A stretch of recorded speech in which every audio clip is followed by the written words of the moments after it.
Hello and good morning, students. Uh, Welcome to the third chapter of Software Project Management. The chapter name is Overview of Project Planning, which is an stepwise overview of project planning. So, in this particular chapter, we are going to see the 10 steps involved in project planning. As all we know, the project planning is a very important and very vast concept before starting any work on the software project.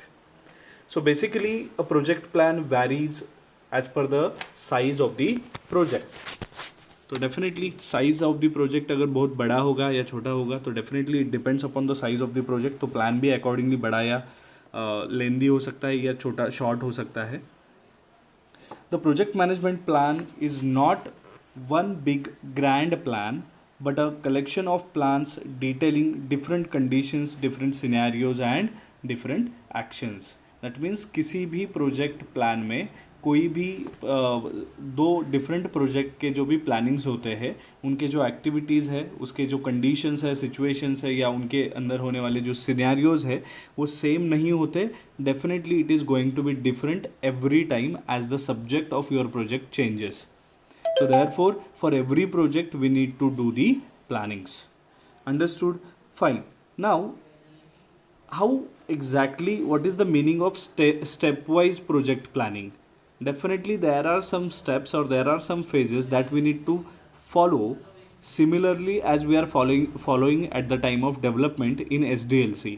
तो जैसे software development life cycle के कुछ steps और phases है और उसको follow करने के बाद ही हम लोग सॉफ्टवेयर को करेक्टली एग्जीक्यूट कर सकते हैं. Similarly while you are planning the software project, तो वो पर्टिकुलर सॉफ्टवेयर प्रोजेक्ट प्लानिंग करते वक्त भी हमें कुछ स्टेजेस को या कुछ स्टेप्स को इन्वॉल्व करना बहुत इंपॉर्टेंट होता है. So the project planning phase is the longest and the most important of the project cycle. मतलब किसी भी प्रोजेक्ट के लिए it is the very important because it is the very first phase which creates the idea of development of the project. So without proper scope planning,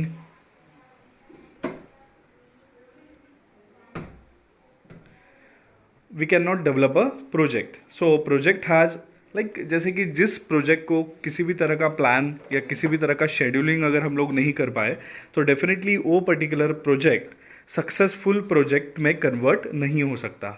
so what we need to decide is, we means the team members. The team members must decide on a budget, set timelines and identify the resources and any roadblocks to the success. तो उनको planning करने के time पे they have to think about these important factors like budget, timelines, resources identification and the road blocks. मतलब uncertain risk जिसको हम लोग कह सकते हैं जो सक्सेस के बीच में आ रहे हैं, they need to understand and they need to plan it accordingly very well. So the team verifies the availability of the resources, materials and the expertise critical to on time project completion. तो हमें जो on time project completion करना है उसके लिए हमें इन steps को step wise मतलब one by one properly flow out करके उसको execute करना आना चाहिए. A project plan is an iterative process और ये हमेशा iteration में होता ही है. मतलब आइटरेटिव प्रोसेस मतलब if suppose we have thought about module one को हम लोगों ने लाइन आउट किया, फ्रेम किया और उसको स्टेप्स में स्ट्रक्चराइज किया और वो स्टेप्स फॉलो करके हम लोगों ने मॉड्यूल वन ख़त्म किया. Definitely the work of project doesn't going to stop here. We are going to start with the second module development. Again we need to follow the steps of planning in for module 2 also. Therefore we can say that it is an iterative process. So if practically we will say that what is stepwise execution, then definitely here every time the team member who are involved in the planning phase have to try to answer the questions what do I do now. मतलब every time this question is going to come because it is an iterative process. And practically अगर हम लोग देखा जाएंगे जो भी project planning team होता है उसको सिर्फ प्रॉब्लम मिलता है and what they need to give as planning. और उनको उस प्रॉब्लम को सॉल्व करने का या उस प्रॉब्लम को प्रॉपर बजट प्रॉपर टाइमलाइन में कंप्लीट करने का प्लानिंग डिज़ाइन करना होता है. And the question in front of them is very simply what do I do now. And practically यही है.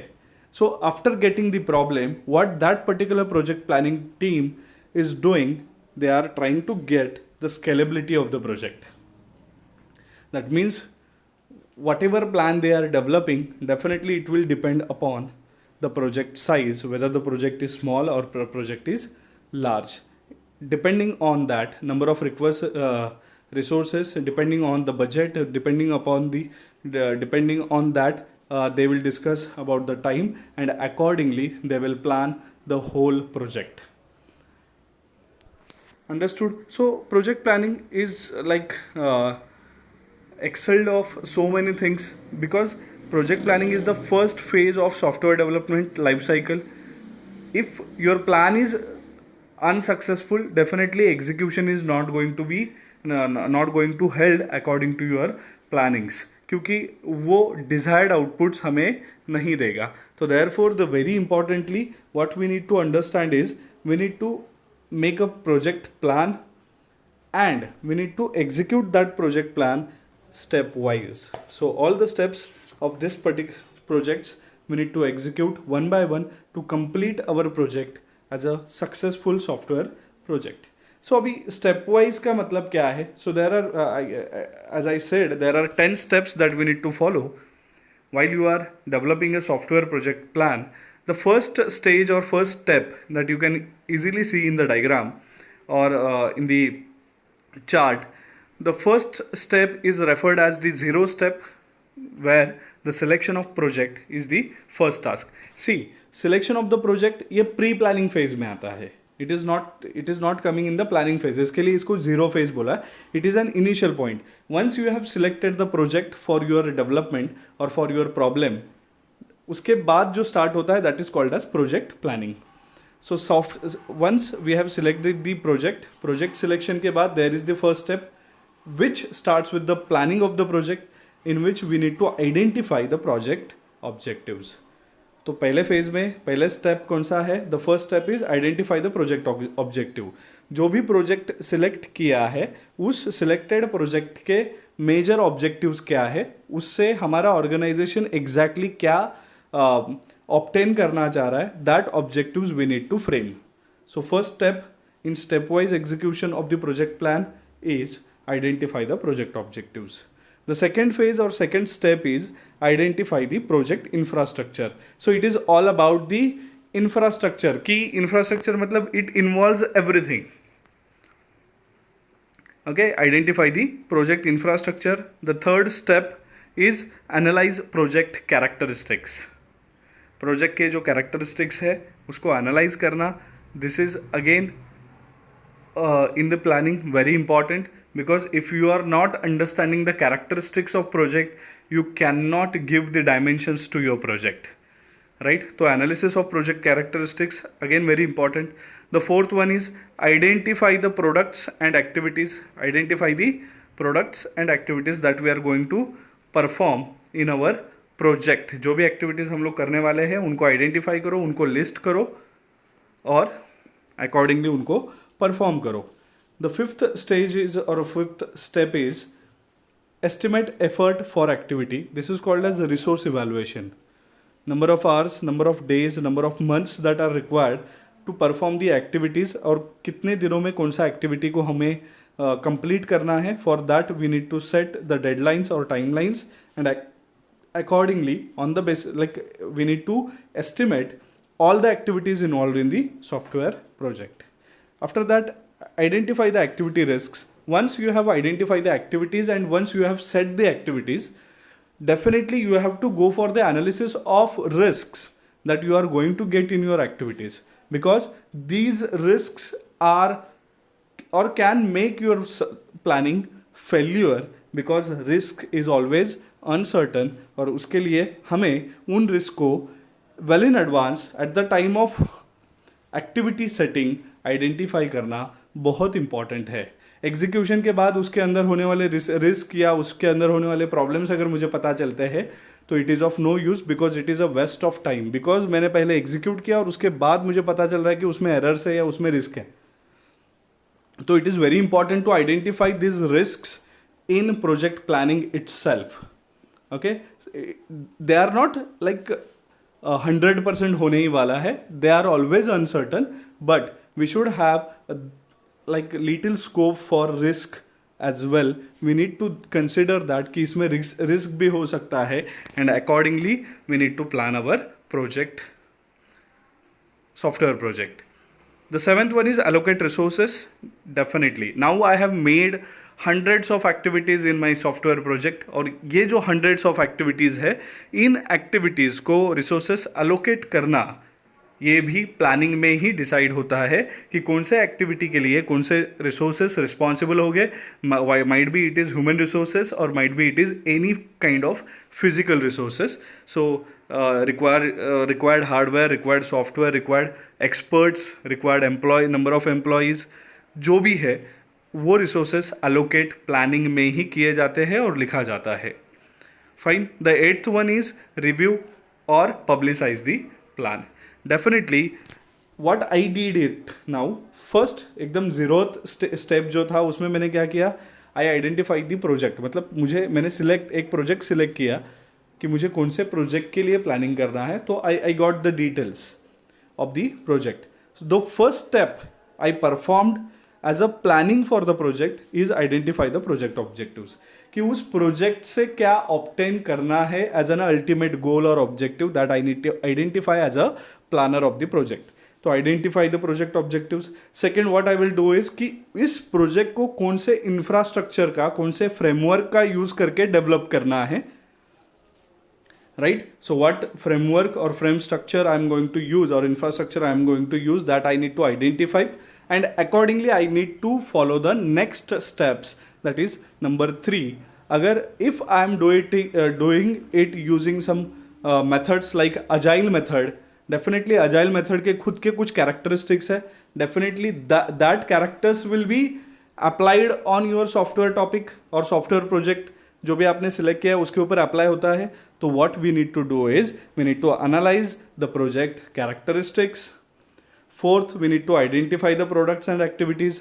मतलब जो प्रोजेक्ट उन्होंने सॉफ्टवेयर प्रोजेक्ट डेवलप करने का डिसाइड किया गया है, उस सॉफ्टवेयर प्रोजेक्ट के अंदर नंबर ऑफ मॉड्यूल्स, मतलब उसके प्रोडक्ट्स, कि उसमें से हम लोग क्या क्या करने वाले हैं. जैसे कि अमेजोन का एग्जांपल ले लो. अमेजोन के there are 2-3 products Amazon have in a single project called as Amazon. तो अमेजोन के अंदर कौन से 2-3 प्रोडक्ट है. तो first product their selling unit, okay, their selling website की जो प्रोडक्ट को सेल करता है. Second, they have Amazon Pay, that is an independent product of Amazon जो अमेजोन के साथ ही रिलेटेड है. The third one that Amazon provide is Amazon Prime, that is their third product. So similarly in your product you are going to have the multiple, in your project you are going to have multiple products which are related to the same project and same scope of the project, right? So we need to identify the products and we need to identify activities that are going to be held for that products. Fine. The fifth one is estimate the effort for activity. उसके लिए कितना time लगेगा, कितने resources लगेंगे. That means what kind of efforts and how much efforts we need to take, that will be decided in the step number 5. Step number 6 will identify the activities, और उस activity का risk identify step number 6 में होगा कि जो भी काम हम लोग कर रहे हैं उसको हम लोगों ने एक्टिविटीज़ में सेपरेट कर दिया. लेकिन हर एक एक्टिविटी करते वक्त कुछ ना कुछ रिस्क ज़रूर हो सकता है. इट मे बी प्रोग्रामेटिक और it may be related to any other organisational concerns. Right? The seventh one is allocate the resources. So what is the seventh step? Definitely जो एक्टिविटीज़ हम लोगों ने बना के रखे हैं उन एक्टिविटीज़ को रियल टाइम में परफॉर्म करने के लिए we need a team, and this team this team consist of many physical and human resources. तो उनको एलोकेट करने का काम रिसोर्स एलोकेशन में स्टेप में किया जाता है. उसके बाद रिव्यू, पब्लिसाइज, प्लान. सो जो भी आप लोगों ने अभी तक प्लानिंग किया था, डिफाइनिंग किया था और रिसोर्सेज को एलोकेट किया था, they will start working according to the above plan. और वो जब भी कुछ भी काम कर रहा है तो उसको रिव्यू करने का काम 8वें स्टेप में किया जाता है कि जो भी प्लानिंग लिखा गया है, जो भी प्लानिंग किया गया है, that will be shown to the experts. और जिसको हम लोग बोलते हैं ना सेकेंड ओपिनियन. हम लोग भी देखो कुछ करते हैं. जैसे कि मैंने एक ड्राइंग बनाया, वो ड्राइंग मुझे बहुत अच्छा लग रहा है, लेकिन फॉर माई कन्फर्मेशंस और for any kind of there is a chance of mistake, little mistake जो मुझे मेरे नज़र को नहीं दिखाई दे रहा, तो definitely there is another team, और मैं मेरे फ्रेंड को पूछता हूँ अरे कैसे लग रहा है, राइट? तो उसमें अगर कुछ प्रॉब्लम है तो उससे मुझे पता चलता है. That is called as reviewing और पब्लिसाइजिंग द प्लान. तो कंपनी में, ऑर्गेनाइजेशन में जितना भी हायरार्की है, सीनियर हायरार्की है, उनको ये पूरा प्रोजेक्ट प्लान रिव्यू के लिए भेजा जाता है, और उसमें वर्ड्स लेके, उसमें कुछ चेंजेस, रिक्वायर्ड चेंजेस अगर रहेंगे तो उसको लेके अकॉर्डिंगली उसको फ्रेम किया जाता है या उसको रीपब्लिसाइज किया जाता है, उसको फिर से बनाया जाता है वो चेंजेस लेके. उसके बाद we need to execute the plan. अभी एग्जीक्यूट प्लान मतलब रियल टाइम में उसके ऊपर काम करना, उसको बोलते हैं execution of plan. And the 10th one is lower level planning. अभी लोअर लेवल प्लानिंग मतलब क्या है? जब भी आपका प्लानिंग फेज खत्म हो गया, आपने एक्टिविटीज सेट किए, उन एक्टिविटीज़ को रिसोर्सेस अलोकेट किए, ये सब कुछ आपने रिव्यू किया. रिव्यू करने के बाद जब भी 100% डन हो गया, 100% सक्सेसफुल हो गया, मतलब आपको आपके अपर हायरार्की, मतलब आपके सीनियर्स ने आपको बता दिया कि whatever project plan you have developed is good for our organisation, then what you will do is you will execute the plan. And then the 10th step is again iterative step, that is called as lower level planning. इसका मतलब ये है कि हर एक activity में time to time, run time में जो भी चेंजेस होते हैं, जो भी अपडेशंस आते हैं, that is called as lower level planning, and that is done by the manager review. तो हर एक एक्टिविटी के लिए मैनेजर होता है, उसका कोऑर्डिनेटर होता है, उसका एक खुद का टीम होता है, और ये सब लोग मिलके उस एक्टिविटी के लिए काम करते हैं.